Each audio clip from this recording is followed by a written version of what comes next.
হযরতে বাইজিদ বুস্তামি রহমতুল্লাহ আলাইহি জগৎ বিখ্যাত একজন আল্লাহর ওলি ছিলেন বাইজিদ বুস্তামি। তো বাইজিদ বুস্তামি রহমতুল্লাহ আলাইহি মায়ের পেটে থাকা কালীন ওনার আব্বা ইন্তেকাল করেছিলেন। বাইজিদ বুস্তামি মায়ের পেটে থাকাকালীন ওনার আব্বাজান ইন্তেকাল করেছিলেন। তো বাইজিদ বুস্তামি রহমতুল্লাহ আলাইহির মা যখন তিনি মায়ের পেটের ভিতর থেকে দুনিয়া আসলেন, একটু বড় হলেন, হাঁটা শিখলেন, কথা বলা শিখলেন, তো বাচ্চাকে নিয়ে তিনি একটি মাদ্রাসায় ভর্তি করে দিয়েছেন। ছেলেকে বলছে, বাবা তোমাকে মাদ্রাসায় ভর্তি করে দিলাম শিক্ষা অর্জনের জন্য, আলেম হওয়ার জন্য। তুমি যতদিন না আলেম হচ্ছ ততদিন তুমি আমার ঘরে যাবে না। কি আপনারা বুঝতে পারলেন? মা ছেলেকে বলছে, বাবা তোমাকে মাদ্রাসায় ভর্তি করে দিলাম, প্রসিদ্ধ ওয়াকিয়া, যতদিন না তুমি আলেম হচ্ছ ততদিন তুমি আমার বাড়িতে যাবে না। ছোট ছেলে, আব্বা নেই, আব্বাকে কোনোদিন দেখেনি। মা আদর করতো, মোহাব্বত করতো, মা ভালোবাসতো। মাস দুয়েক না যেতে যেতে মায়ের কথা বড় মনে পড়ে গেল। ছোট ছেলে শিক্ষককে বলছেন, হুজুর আমাকে একদিনের জন্য ছুটি দিতে হবে, আমি বাড়িতে যাব, আমার মাকে দেখেই আমি চলে আসব। শিক্ষক তিনি চালাকি করলেন, ছুটি দেবেন না বলে, ঠিক আছে বাবা তোমাকে ছুটি দিতে পারি, কোরআনের 3 ভাগের 2 ভাগ তুমি আমাকে মুখস্থ করে শুনিয়ে দিবে, আমি তোমাকে ছুটি দেবো। যেদিন তুমি শোনাবে 3 ভাগের 2 ভাগ, আমি সেদিন তোমাকে ছুটি দেবো। বাইজিদ বুস্তামির শিক্ষক ভাবলেন 3 ভাগের 2 ভাগ মানে কত পারা হতে পারে বলুন? 20 পারা। 20 পারা মুখস্থ করতে গেলে মিনিমাম 1 বছর তো লাগবেই লাগবে, বছর খানেক লাগবে, অর্থাৎ ছুটির কোনো বালাই নেই। বাইজিদ বুস্তামি রহমতুল্লাহ আলাইহি আল্লাহকে বলেন, আল্লাহ আমি আমার মায়ের সাথে গল্প করতে যাব না, আমি ফাঁকি দেবো না পড়াশোনায়, শুধু মায়ের চেহারাটা একবার দেখবো, চলে আসবে। আমার শিক্ষক বলেছেন 3 ভাগের 2 ভাগ মুখস্থ করলেই ছুটি হবে, কিন্তু মায়ের দেখতে বড় মন চাচ্ছে, এতটুকু মুখস্থ করার আমার ক্ষমতা নেই। আল্লাহ কোরআন তোমার, আর ইয়াত দিলের ভিতরে ঢোকানো দায়িত্ব তোমার, তুমি আমার দিলের ভিতরে ঢুকিয়ে দাও। 2-4 দিন যেতে না যেতে 20 পারা মুখস্থ করে বেড়েছেন, সুবহানাল্লাহ। শিক্ষককে বলছেন, হুজুর আমি আপনার দেওয়া সবক করে ফেলেছি। শিক্ষক বলছেন, শুনিয়ে দাও। শুনিয়ে দিলেন। বলছেন, ঠিক আছে তোমাকে একদিনের জন্যই ছুটি দিলাম।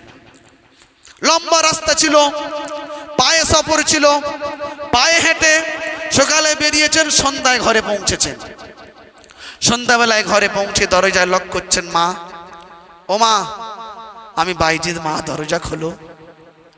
মা আমি বাইজিদ, সেই সকালে বেরিয়েছি, সন্ধ্যায় তোমার ঘরে এসে পৌঁছেছি, আমি তোমার ঘরে থাকবো না, আমি রাত্রে খাবো না, তোমার দেখেই আমি আবার রওনা হয়ে যাবো মাদ্রাসায়। ও মা দরজা খোলো একবার। মা ভিতর থেকে আওয়াজ দিচ্ছে, বাবা আমি বাইজিদের সঙ্গে ওয়াদা করেছিলাম যে বাইজিদ তুমি যেদিন আলেম হবে, যেদিন তুমি আধ্যাত্মিক জগতের পণ্ডিত হবে, আল্লাহর বন্ধু হবে, আল্লাহর আশিক ওলি হবে, সেদিন তোমার চেহারা তোমার মা দেখবে। বাবা আমার বাইজিদ তো আসতে পারে না, আমার বাইজিদ হতে পারে না, আমার বাইজিদ তো আলেম হয়েই আসবে, তুমি আমার বাইজিদ হতে পারো না। সত্য কিন্তু তার বাইজিদ, তারই সন্তান। ছেলের মুখ মা দেখলো না, ছেলে ঘরের দরজার ভিতরে ঢোকার অনুমতি পেল না। ওখান থেকে আবার রওনা দিল মাদ্রাসায়। শিক্ষককে গিয়ে বললেন, হুজুর আমার মা বলেছেন তোমার চেহারা দেখবো না, যেদিন তুমি আলেম হবে সেদিন আমি তোমার চেহারা দেখব। বাইজিদ বুস্তামি রহমতুল্লাহ আলাইহি 1.5 যুগের মতো ইলম অর্জন করলেন, শিক্ষা অর্জন করলেন, বড় আলেম হলেন, মুহাক্কিক হলেন, মুহাদ্দিস হলেন, মুফাসসির হলেন, আল্লাহর ওলি হলেন, তাসাউফের জগতে পণ্ডিত হলেন। শিক্ষক বলছেন, বাবা তুমি কমপ্লিট হয়ে গেছে, এবার তোমাকে বাড়ি যেতে হবে, আমি তোমাকে সকালবেলা ইলমের পাগড়ি পরিয়ে তোমাকে বিদায় দিয়ে দেবো। কিসের পাগড়ি? ইলমের পাগড়ি। ওই রাত্রে বাইজিদ বুস্তামি রহমতুল্লাহ আলাইহি শিক্ষক স্বপ্নে দেখছেন আল্লাহর নবী সাল্লাল্লাহু আলাইহি ওয়াসাল্লাম মাদ্রাসায় চলে এসেছেন। আল্লাহর নবী বলছেন, ও বাইজিদের শিক্ষক, তুমি বলেছো বাইজিদকে ইলমের পাগড়ি পরাবে, আমি রাসূলুল্লাহ আরেকটি পাগড়ি দিয়ে যাচ্ছি, কালকের সকালে বাইজিদের মাথায় দুরকম পাগড়ি পরাবে। একটি পাগড়ি হবে ইলমের পাগড়ি, আর একটি পাগড়ি হবে তাসাউফের পাগড়ি, আর একটি পাগড়ি হবে আধ্যাত্মিক জগতের পাগড়ি। দুইটি পাগড়ি পরাবে বাইজিদকে। দুইটি পাগড়ি পরিয়ে বাইজিদকে মাদ্রাসায় থেকে তুমি বিদায় দিয়ে দেবে। এটা কে বলছেন? আর কে বলছেন বলুন? আল্লাহ নবী সাল্লাল্লাহু আলাইহি ওয়াসাল্লাম স্বপ্নের জগতে এসে বলছেন, কিন্তু স্বপ্নের জগতে এসেছেন কিন্তু সত্যিই তিনি পাগড়ি দিয়েছেন। সকালবেলা বাইজিদ বুস্তামি রহমতুল্লাহ আলাইহির মাথায় একটি ইলমের পাগড়ি আর একটা তাসাউফের পাগড়ি, দুটি পাগড়ি পরিয়ে দিলেন শিক্ষক।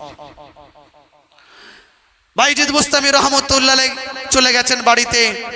এতদিনে মা বুড়ি হয়ে গেছে, মায়ের চুলগুলো সাদা হয়ে গেছে, মায়ের চোখের দৃষ্টিশক্তি কমে গেছে, মায়ের শ্রবণ শক্তি কমে গেছে, ভালো করে আর দেখতে পায় না, ভালো করে কথা শুনতেও পায় না, ভালো করে হাঁটতেও পায় না।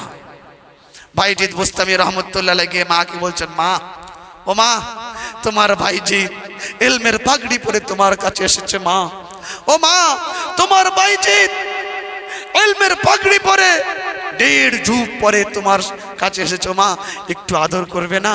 বুড়ি মা ভালো করে দেখতে পায় না, সন্তানকে জড়িয়ে ধরে একবার কপালে চুমু খায়, একবার মাথায় চুমু খায়, আর আদর করে আর বলে, বাবা, ও আমার বাপ, যেদিন তুই আমার পেটে এসেছিলিস তোর বাপের আমানত আমার পেটে ছিল, তোকে আমার পেটে আমানত রেখে তোর বাপ দুনিয়ার বুক থেকে চলে গেল।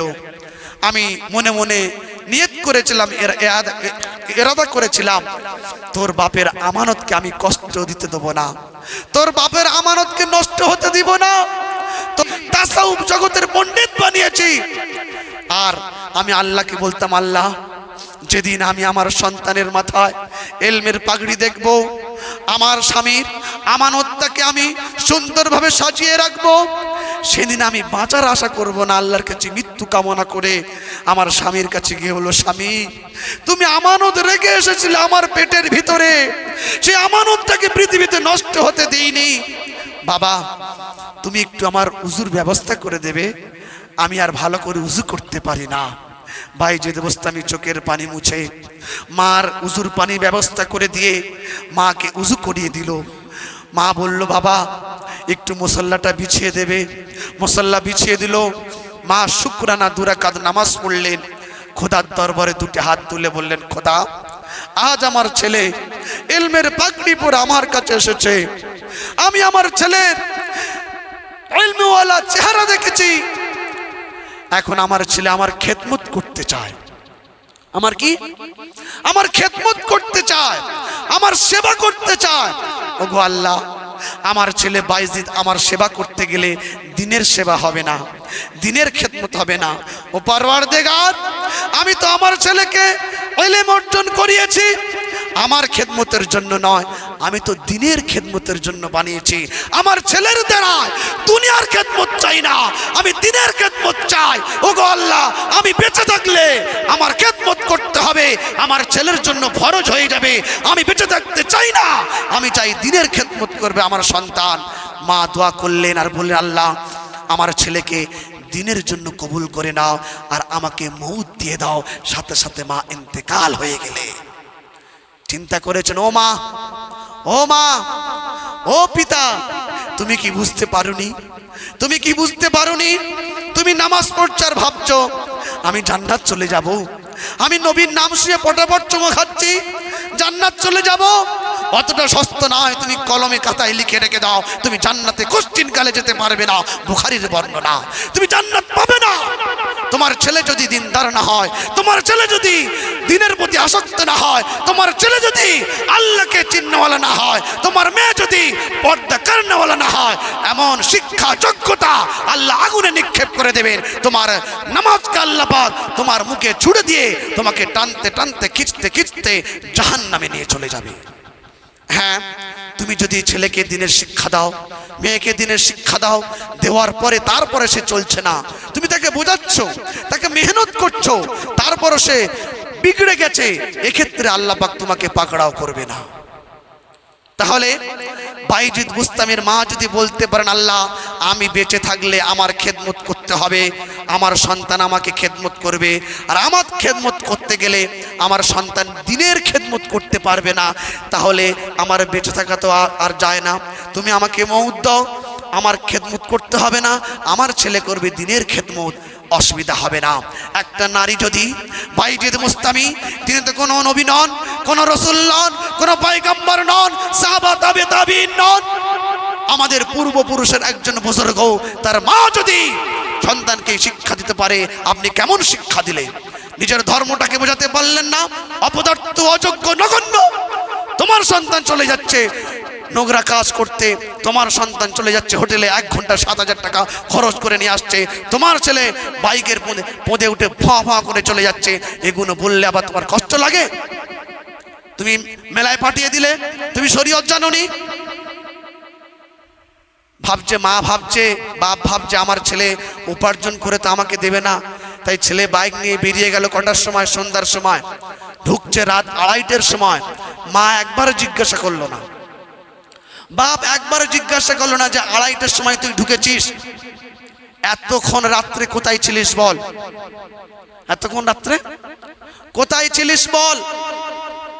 তার মুখ থেকে দুর্গন্ধ বার হতেছে নেশার, সে গাঁজা খেয়ে বাড়িতে ফিরেছে, মদ পান করে বাড়িতে ফিরেছে, আর তুমি মা শুধু নামাজ ঠুকছো, ঠুকে ঠুকে কালো করে ফেলছো কপাল। এমন নামাজ আল্লাহর কাছে পছন্দ হবে না। এজন্য সোনার ভাই, রাগারাগির কোনো বিষয় নয়, সমালোচনা করা বিষয় নয়, আমার কথাগুলো শুনে পিছনে আবার সমালোচনা করবেন না। যা কিছু বললাম কোরআন এবং হাদিস থেকে বললাম। আমি ইনামুল হাসান রাইসি আমার ব্যক্তিগত বাপের কথা আপনাদেরকে শোনালাম না, হাদিস এবং কোরআন থেকে এবং আমাদের পূর্বপুরুষের বুজুর্গদের জীবনী শোনালাম। এর উপরেই আমাদের আমল করতে হবে। মানবেন কি মানবেন না আপনাদের ব্যক্তিগত বিষয়, আমার দায়িত্ব ছিল পৌঁছে দেওয়া, পৌঁছে দিলাম। আল্লাহ পাক আমাদের সকলকে শোনার থেকে, বলার থেকে আমল করার তৌফিক দান করুক। আমিন। ওয়া আখিরু দাওয়ানা আনিল হামদুলিল্লাহি রাব্বিল আলামিন।